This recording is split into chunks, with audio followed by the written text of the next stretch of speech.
Entrevista. A posse de um presidente civil depois de 21 anos de ditadura militar completa 40 anos. Naquele 15 de março de 1985, era para o presidente eleito Tancredo Neves tomar posse. Mas com a doença de Tancredo, quem assumiu foi o vice, José Sarney. A volta do poder para os civis foi seguida pela Assembleia Nacional Constituinte, que produziu a chamada Constituição Cidadã, promulgada em outubro de 1988. Para falar e relembrar sobre os 40 anos da redemocratização do país, nós convidamos um dos constituintes, o deputado federal constituinte e hoje senador, Paulo Paim, do PT do Rio Grande do Sul. Meu caro senador Paulo Paim, muito bom dia e obrigado pela sua participação aqui no Conexão mais uma vez. Bom dia, senador. Bom dia, Gesiel Carvalho. Uma satisfação falar para a nossa querida Rádio Senado de um tema que é para mim quase que o pulmão, o coração do planeta, né? Que é a democracia. E você iniciou lembrando aqui, eu já viajei no tempo, né? Imaginei. A direta já mobiliza o Brasil todo. Quando deu o golpe militar, eu tinha 14 anos, eu já era o presidente de um ginásio noturno para trabalhadores.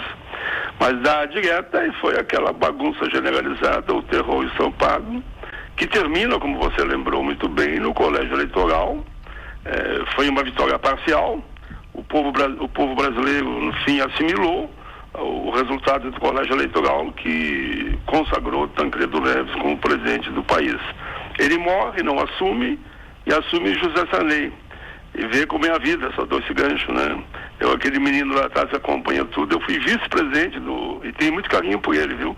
Do José Sarney, quando se elegeu presidente do Senado.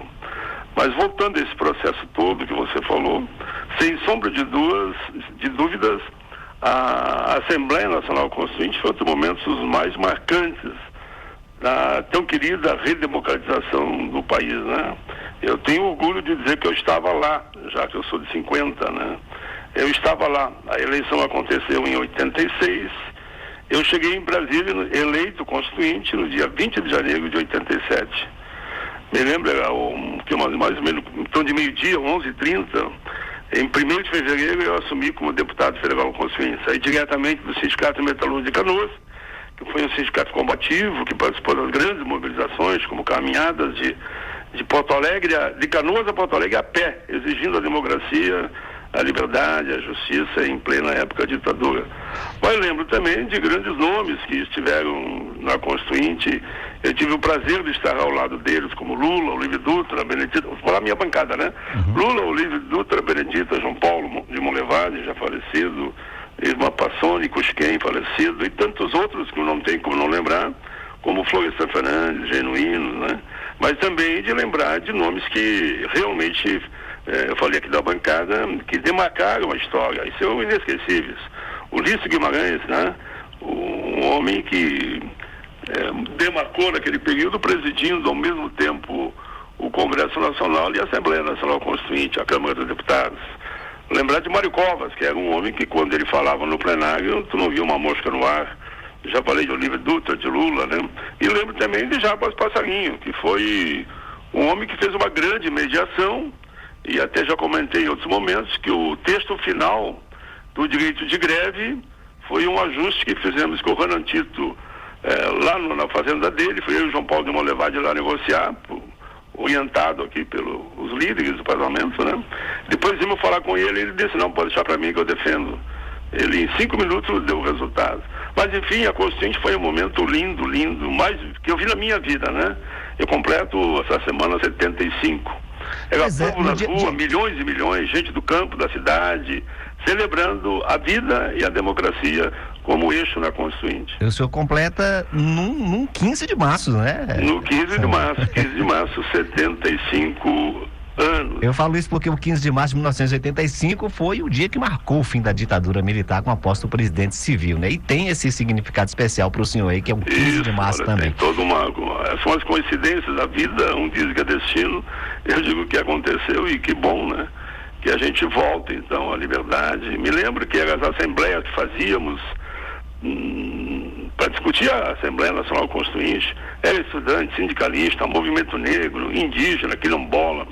E no dia da posse de Sarney, senador, o senhor tinha uma atuação como sindicalista, como vice-presidente da CUT. Como é que estava o clima político na época? Olha, na verdade, quando o Tancredo morre, houve uma comoção nacional, né? Claro, nós queríamos a direta já, não foi possível. Tancredo ganha no colégio eleitoral e antes de assumir morre. E aí é natural que tinha que, para fortalecer a democracia, que assumiu o seu vice, e foi o que aconteceu. Claro, muito tumultuado no Brasil todo, assume, não assume, mas felizmente assumiu, e ele cumpriu o papel dele, né? Eu convivi muitos anos com o nosso ex-presidente do Senado e do Brasil, Sarney, ele cumpriu o seu papel, e a Constituinte eram tempos em que todos mandavam propostas, foi muito democrática, né? Todos mandavam proposta para cá. Eu diria que o presidente Sarney cumpriu o seu papel de mediador, não fez nenhuma interferência indevida, né?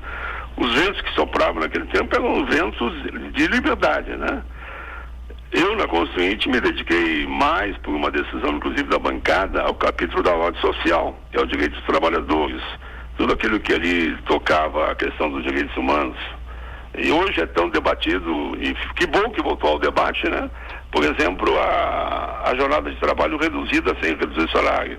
Ali na Constituinte que nós conseguimos a primeira batalha, eu diria, do século, né? Foi ali que reduzimos de jornada de trabalho de 48 para 44 horas semanais, né? Já lutávamos pelas 40, né? Mas de lá para cá não avançamos mais. Essa batalha se trava na Câmara e no Senado até hoje.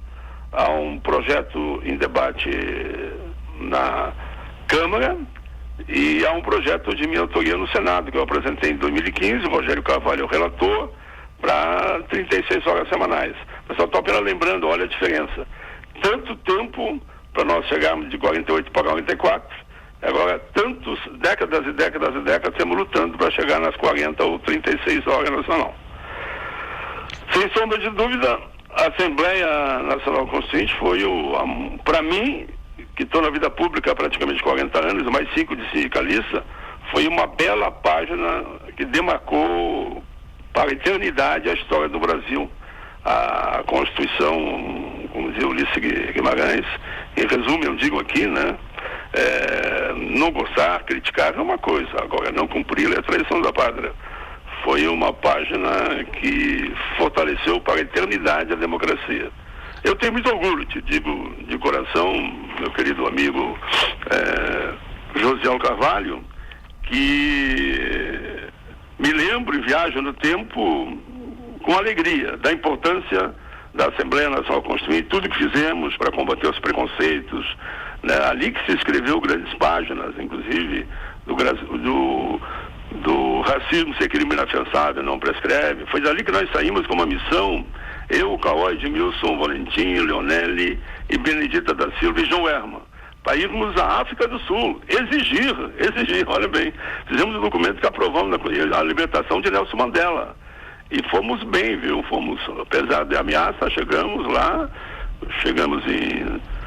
na capital da África do Sul, Joanesburgo, né? Fomos a Pretória também, e não fomos recebidos, claro, do governo do atual que tinha lá, que era o governo racista, né? E preconceituoso ao extremo, mas conseguimos ser recebidos pela Winnie Mandela no cárcere, e deixamos lá a carta dos constituintes. Ali acho que mais uns 8 meses o Mandela foi liberto, que foi um movimento mundial, né? Nós fizemos nossa parte como membro da Assembleia Nacional Constituinte, representando o Brasil lá na África do Sul para exigir a libertação do Mandela. Ok, senador, muitas lembranças, sem dúvida alguma. Teríamos muitas horas para falarmos aí, mas teríamos outra oportunidade. Sem dúvida, senador. Muito obrigado pela sua participação aqui com a gente, um grande abraço, e para o dia 15 de março, e a gente já pode até mandar também os parabéns, né, senador? Muito obrigado, José, um abraço para todos aí. Estamos juntos. Democracia em primeiro lugar. É símbolo de liberdade, humanidade e justiça.